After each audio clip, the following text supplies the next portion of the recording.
ஐந்து கரத்தனை ஆனை முகத்தினை இந்தின் இளம்பிறை போலும் ஈற்றனை நந்தி மகந்தனை ஞான கொழுந்தனை புந்தியில் வைத்தடி போற்றுகின்றேனே. தமிழ் சொந்தங்கள் அனைவருக்கும் வணக்கம். சரி, இப்போ இந்த பதிவில் நம்ம என்ன பார்க்க போறோம் அப்படின்னா, ராகு 12ஆம் இடத்துல இருந்தா என்ன பண்ணும் அப்படிங்கிறத பத்தி பார்க்க போறோம். இது ஆல்மோஸ்ட் 8ஆம் இடத்துக்கும் பொருந்தும், லக்னத்துக்கு 2ஆம் இடத்துல ராகு இருந்தாலும் பொருந்தும். ஏன்னா இதெல்லாம் ஹெவியா அடி வாங்கக்கூடிய ஸ்தானங்கள். எது ராகு அங்க இருந்துச்சுன்னா, இந்த சாயா கிரகங்கள்னு சொல்லக்கூடிய ராகு எது எம்பிட்டு பேசினாலும் தீராது சார். அது மாதிரி ஒரு வித்தியாசமான சப்ஜெக்ட் அது. 12ஆம் இடம்ங்கிறது போகஸ்தானம், அதாவது கணவன் மனைவி இன்பம் தூய்க்கிறதுக்கான இடம் அப்படின்னு எடுத்துட்டா அந்த 12ஆம் இடம் இது ரொம்ப முக்கியமான ஸ்தானம். உலக இயக்கம் நடக்கணும்னா 12ஆம் இடம் தெளிவா இருக்கணும். அப்பதானே அடுத்தடுத்த ஜெனரேஷன் வந்துகிட்டே இருக்கும். சரி, அப்போ இந்த 12ஆம் பாவத்துல கேது இருந்ததுன்னா அல்லது குரு இருந்ததுன்னா அது கடைசி பிறப்புன்றாங்க. அப்போ ராகு இருந்துச்சுன்னா, ஏன்னா பொதுவா சாயா கிரகங்கள்னு சொல்லக்கூடிய கேதுவோ அல்லது ராகுவோ 12ஆம் இடத்துல இருந்துச்சுன்னா அவங்களுக்கு அந்த திசை நடக்கிறப்ப கடுமையான பலன்கள் செய்யும் அப்படின்னு ஒரு கருத்து உண்டு. எது 12ல ராகு இருந்தாலோ கேது இருந்தாலோ சொத்தை எல்லாம் அழிச்சிரும், பொருளாதாரத்தை கெடுத்துரும் அப்படிங்கிற மாதிரியான பாயிண்ட். ரெண்டாவது தூக்கம் இல்லாமல் போயிடும், உடம்பு சரியில்லாமல் போயிடும், வருமானம் இல்லாமல் பண்ணிடும் அப்படின்னு நிறையா, இன்னும் ஜெயில் கிரகம் இருக்குது அப்படிங்கிற மாதிரியான நெகட்டிவ்ஸ் நிறையா உள்ள இடம் அந்த 12ஆம் இடம். ஆனால் 12ஆம் இடத்துல நெகட்டிவ் மட்டும்தான் இருக்கான்னா கிடையாது, ஏகப்பட்ட பாசிட்டிவ் இருக்குது அதில். சரி, நம்ம 12ஆம் இடத்தை பற்றி பார்க்கல, அது சம்மந்தமாக எடுத்துக்கிடலாம். இப்போ 12ல ராகு இருந்தால் நிறைய நெகட்டிவிட்டியை கொடுக்கக்கூடிய அமைப்பு. அப்போ 12ல ராகு இருக்க எல்லாரும் கஷ்டப்படுவாங்களா அப்படின்னாக்க நிச்சயமாக கிடையாது. 12ல ராகு இருக்க எத்தனையோ பேர் கோடீஸ்வரனா, மில்லியனரா, மல்டி மில்லியனராலாம் பிழைக்கிறாங்க. அது நம்ம சமகாலத்திலேயே சொல்கிறேன். நான் அந்த காலத்தில் இருந்தாங்கன்னா நான் சொல்லலை, இப்பவுமே இருக்காது. சரி, அப்போ 12ல ராகு அப்படிங்கிறது யாருக்கு மனக்கவலை அதிகமாக கொடுக்கும் அப்படின்னா, ஜோசியம் தெரிஞ்சிருந்தா, ஜோசியம் படிச்சுக்கிட்டு இருந்தா, ஆர்வலராக இருந்தா, இல்லை ஜோசிய வீடியோ பார்த்துக்கிட்டு இருந்தா நிறைய குழப்பத்தை கொண்டு விட்டுரும். சும்மா இருந்தாலும் இருந்திருப்பேன், இந்த ஜோசியத்துக்குள்ள உள்ள போய் இப்போ சொரிஞ்சு விட்டாங்கடா ரத்தம் வர அப்படின்ற மாதிரி இருக்கும். யூஸ்வலாக 12ஆம் இட ராகு படிக்கிற காலத்தில் வந்தால் படிப்பை காலி பண்ணிடும், கல்யாண காலத்தில் வந்தால் கல்யாணத்தை காலி பண்ணிடும், செட்டில் ஆக வேண்டிய காலத்தில் வந்ததுன்னா செட்டில் ஆகிறது மட்டும் இல்லாமல், செட்டில் ஆக விடாமல் இருக்கிறது மட்டும் இல்லாமல் இருக்கிறதையும் சேர்த்து காலி பண்ணிடும். நிச்சயமாக செட்டில் ஆக விடாது. அதே இது வயசான காலத்தில் வந்தால் ஆயுளையே தூக்கிடும், கௌரவத்தை காலி பண்ணிடும், பேர் காலியாயிரும் அப்படிங்கிற மாதிரியான ஒரு கடுமையான ஒரு பிளானட்டரி பொசிஷன் தான் 12ஆம் இட ராகு. இது எல்லாத்துக்கும் இப்படி இருக்குமானா இருக்காது. நிறைய பேர்த்துக்கு 12ஆம் இடத்துல இருக்க ராகு தன்னுடைய தசை நடக்கிறப்ப பெரிய கோடீஸ்வரன் ஆக்கி விட்டுரும், பெரிய அளவில் பொருளாதாரத்தில் சக்ஸஸ் பண்ண வச்சிரும். அப்போ இது யாருக்கு அப்படிங்கிறது தான் இதில் கேள்வி. அப்போ நமக்கு 12ஆம் இடத்துல ராகு இருந்தால் அல்லது 8ஆம் இடத்துல ராகு இருந்தால் அல்லது 2ஆம் இடத்துல ராகு இருந்தால் இதே மாதிரி கடுமையான பலன்கள் செஞ்சிருமா அப்படின்னாக்க நிறைய பேர்த்துக்கு அது யோகத்தை செய்யும். அதில் தான் நீங்கள் பெரும்பாலும் கேட்டு பாருங்கள், ராகு தசையில் ஃபென்டாஸ்டிக்காக இருந்தேன்ப்பா, என் கையில் அவ்வளோ பணம் புழங்குச்சு, இப்போ குரு தசையில் நான் அந்த மாதிரி இல்லை அப்படின்னு நிறைய பேர் சொல்லுவாங்க. இதெல்லாமே பார்த்தீங்கன்னா அந்த ராகுடைய வேகம்தான். சரி, இப்போ இந்த ராகு 12ஆம் இடத்துல யோகமாக இருக்கணும் அப்படின்னா அது எப்படி இருக்கணும் அப்படிங்கிறத நம்ம இதில் தெரிஞ்சுக்கலாம். சார் வேற ஒன்றும் இல்லை சார், ராகுக்கு ஒரே ஒரு சிம்பிள் ஃபார்முலா, அதாவது ரொம்ப சிம்பிளான ஃபார்முலானா, ராகு நின்ன ஸ்தானாதிபதி எந்த வீட்டில் ராகு நிற்கிறாரோ 12ஆம் இடத்துல நிற்கிறாரு, 12ஆம் இடம் யார் வீடோ அந்த கிரகம் ஆட்சியாவோ உச்சமாவோ உட்காந்துட்டாலே அது யோகம்தான். ராகு தசை ஒன்றும் கெடுக்காது. அதே மாரி கெடுக்குதுன்னா இன்னும் கொஞ்சம் ஷார்ப்பாக போகிறதுக்கு இன்னும் கொஞ்சம் ஒரு சில ஃபார்முலாஸ் வேணும். ஏன்னா 12ஆம் இட ராகுக்கு வீடு கொடுத்தவன் ஆட்சியாவோ உச்சமாவோ ஆகிட்டா பொருளாதாரத்தை நிறையா கொடுக்கும், குடும்பத்தில் பாதிக்கும், அல்லது குடும்பத்தை நல்லா கொடுத்து பொருளாதாரத்தில் ஒரு சிலருக்கு பாதிக்கலாம். இது ரெண்டுமே யோகமாக இருக்குன்னா வேற எந்த நெகட்டிவிட்டியும் இருக்கக்கூடாது அப்படின்னா அதுக்கு ஒரு பேராமீட்டர் இருக்கு. அதைத்தான் நம்ம இப்போ பார்க்க போகிறோம். இங்கே பாருங்க, இதுக்கு ஒரு எடுத்துக்காட்டு வச்சுக்கிடுவோம். இந்த ஜாதகத்தை கையில் எடுத்துக்கிடலாம். இப்போ பாருங்க, இந்த ஜாதகர் பிறந்தது லக்னம் மகர லக்னம், ராசியாக வந்திருக்கிறது மேச ராசி, ஜென்ம நட்சத்திரம் கிருத்திகா நட்சத்திரம் 1ஆம் பாதம். சரி, இந்த லக்னத்துக்கு 12ஆம் இடத்துல ராகு நிற்கிறார். இந்த ராகு 12ல நிற்கிறவர் திசை நடத்தாமல் இருந்தால் ஒரு பஞ்சாயத்தும் இல்லை, ஆனால் திசையும் நடக்க போகுது. எப்போ இருந்து நல்லா செட்டில் ஆகக்கூடிய வயசில் இந்த திசை நடக்கும்.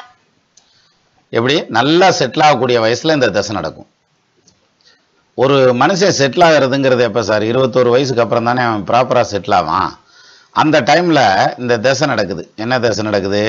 ராகு தசை ஆரம்பிக்குது, 18 வருஷம் நடக்குது, 39 வருஷத்துல முடியுது. 39 வருஷம் 4 மாசத்துல முடியுது, 40 வயசுல முடியுதுன்னு வச்சுக்கோங்களேன். அப்ப இந்த ராகு தான் இவருடைய முழுமையான வாழ்க்கையை கொடுக்கக்கூடிய ராகு. என்ன செய்ய போறார் ராகு?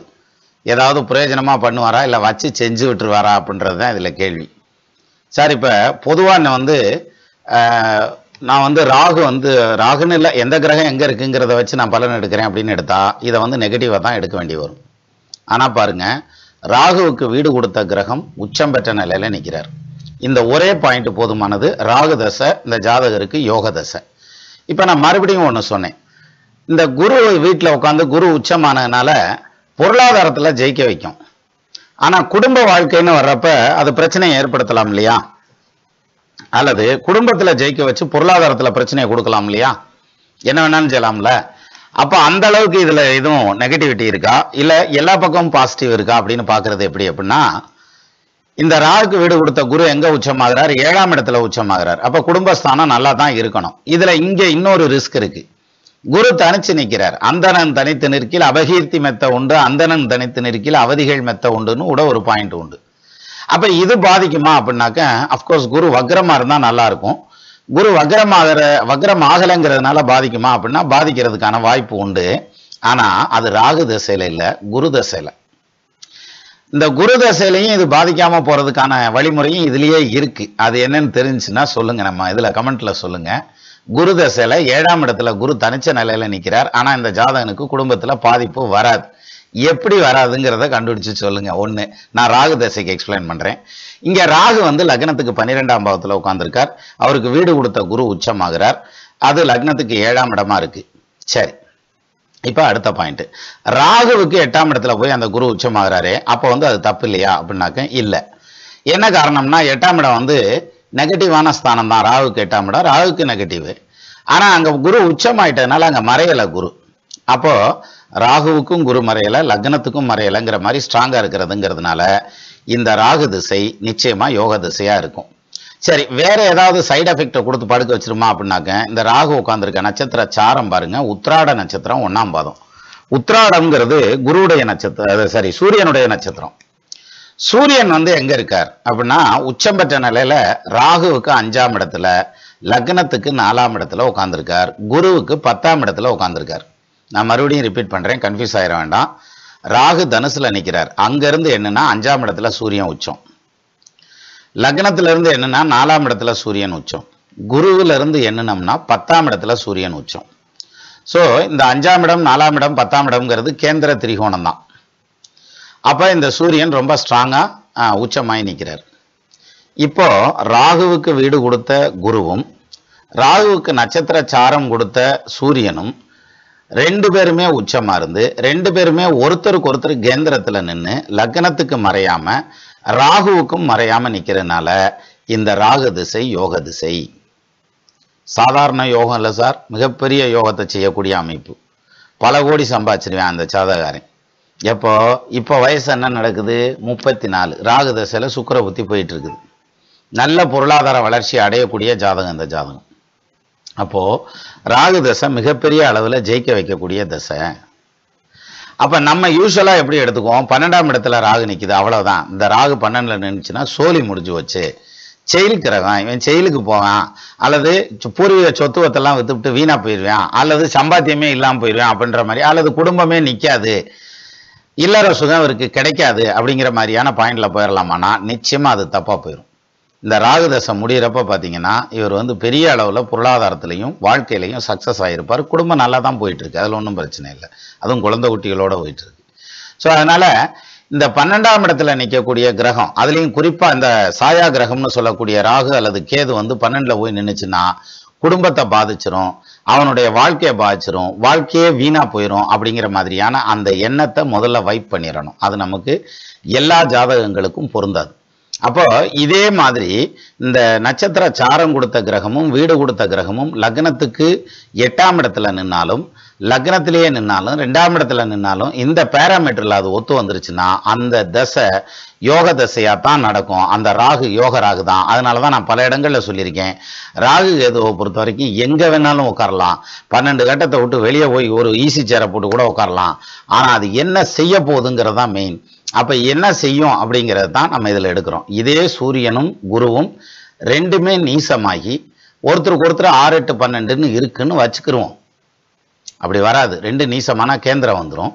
இருந்தாலும் இப்ப குரு வக்கரமாகி சூரியனுக்கு மறையிறார், சூரியன் நீசமாயிட்டார் அப்படி வச்சுக்கோங்க. இப்படி மறுதலையா நின்னுதுன்னு வைங்க, தொலைச்சு கட்டிப்பிடும்னு சொல்லுவாங்கல்ல, அது மாதிரி உண்டு இல்லைன்னு பண்ணி விட்டுரும் அந்த ராகு தசை. ஆனா அந்த அளவுக்கு மோசமா நின்று ராகு தசையே அவங்களுக்கு நடக்கலைன்னு வைங்க, அப்பவும் பிரச்சனை இல்லை, ரிலாக்ஸ்டா இருக்கலாம். ஸோ மொத்தத்துல ஜோசியம் நீங்களும் நானும் தெரிஞ்சு வச்சிருக்கிறத விட மிகப்பெரிய கடல். அந்த கடல்ல இது மாதிரி எத்தனையோ முத்துக்கள் எடுக்கலாம். ஒன்னொன்னா பார்த்துட்டு வருவோம். நமது நண்பர்கள் ஆள் போல் தழைதழைத்து அருகது போல் வேறு ஒன்றி மூங்கில் போல் கிளை கிளைத்து முதியாமல் வாழ்ந்திருக்க வாழ்கவென வாழ்த்தி அமைகிறேன். வணக்கம்.